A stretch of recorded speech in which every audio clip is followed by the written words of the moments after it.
PTI نے جو جلسہ کیا اسلام آباد میں، آپ نے وہ دیکھا کیسا تھا؟ ہٹ تھا یا فلاپ تھا؟ بالکل فلاپ تھا. میں نے دیکھا ہے, مجھے دیکھ کے بہت افسوس ہوا. جس طرح کی زبان استعمال کی ہے علی امین گنڈا پوری نے, بالکل یہ ایکسپیکٹڈ نہیں تھا کہ وہ اس طرح کی زبان استعمال کریں گے ایک عورت کے لیے.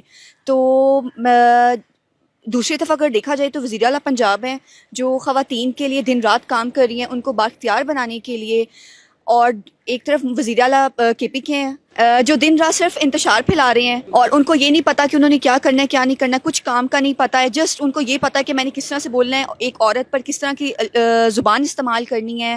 تو آئی ایم ویری ڈسپوائنٹڈ. 9 مئی کے واقعے کے بعد جس طرح کے حالات تھے تب, تو ان کو اب چاہیے تھا کہ یہ کچھ اپنی ریپوٹیشن کو اچھا کرتے, کچھ اچھا پرفارم کر کے دکھاتے کہ, اور یہ بتاتے کہ ہم نے خیبر پختونخوا میں کچھ اس طرح کے کام کرنے ہیں جس سے عوام کو کئی سہولیات دی جائیں. بٹ جو کل رات کو جلسہ ہوا اس کے بعد تو بالکل بھی کوئی چیز ایکسپیکٹ نہیں کی جا سکتی ان سے. اور اگر ان کو اتنا ہی وزیر اعلیٰ پنجاب یا کسی سے بھی مسئلہ ہے تو اس کے لیے بہتر یہی ہے کہ آپ اپنا کام کریں اور پروف کریں کہ آپ کچھ کر سکتے ہیں.